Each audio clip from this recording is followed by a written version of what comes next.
নমস্কার বন্ধুরা, আপনারা দেখছেন রিপোর্টার বাংলা। বন্ধুরা, শফিকুল ইসলাম আপনারা অবশ্যই চেনেন, যে আরামবাগ টিভির সাংবাদিক। তো তিনি একটি খবর পরিবেশন করেছিলেন, পুলিশ রাস্তায় মার খাচ্ছে।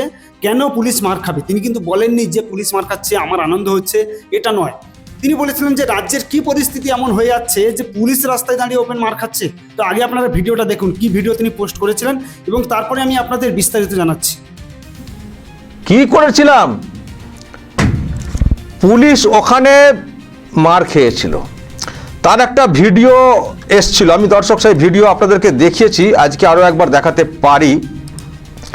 পুলিশ ওখানে মার খাচ্ছে, পাবলিক ধরে পুলিশকে প্রচুর মেরেছে, মানে পুলিশের একজনকে উড়ি ধরে টানাটানি, এই হচ্ছে সেই ভিডিও। তো পুলিশ কেন মার খাবে, পুলিশের কেন এই হাল, এই নিয়ে প্রশ্ন তুলেছিলাম, ভিডিও দেখিয়েছিলাম। তো তাতে নাকি বিরাট লেগে গেছিল পুলিশের। সেই জন্যে কেন এই ভিডিও দেখানো হয়েছে, কে এই ভিডিও রেকর্ডিং করেছে, সব তথ্য নিয়ে থানাতে হাজির হতে হবে। নোটিশ দিয়ে গেলাম, 3 দিনের মধ্যে থানাতে হাজির হতে হবে। বাপ রে বাপ, লজ্জা লাগে না? পুলিশ মার খায়, উর্দি ধরে টানাটানি করছেন পাবলিক, চড় থাপ্পড় দেওয়া হচ্ছে। সেটা নিয়ে আমি খবর করেছি বলে, ভিডিও দেখিয়েছি বলে প্রেস্টিজে লেগে গেছে। হ্যাঁ, কেন দেখালো আরামবাগ টিভি? দেখাতে হবে কে রেকর্ডিং করেছে, দেখাতে হবে কোত্থেকে রেকর্ডিং হয়েছে, সেই সোর্স ওনারা খোঁজার চেষ্টা করছেন।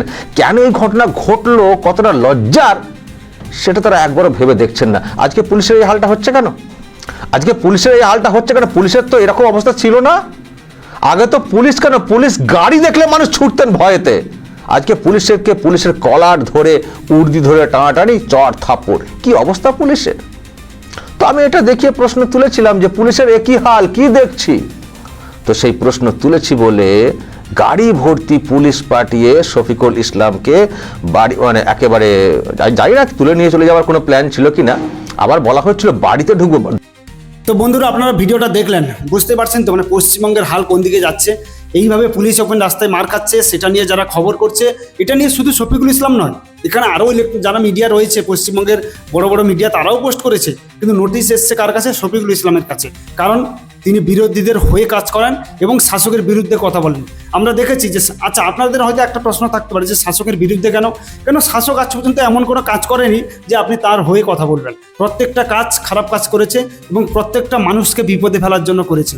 এবং আমরা দেখেছি যে যারা ইলেকট্রনিক্স মিডিয়া রয়েছে, যারা এই ফেসবুক হোক, ইউটিউব হোক, এই জায়গাগুলোতে খবর পরিবেশন করে, তাদেরকে ঝামেলায় ফেলার জন্য বিভিন্ন থানা থেকে নোটিশ পাঠানো হয় এবং তারা থানা থেকে বলে যায় যে অমুকজন কেস করেছে আপনার নামে, এই ব্যাপার, তো আপনাকে জবাবদিহি করতে হবে।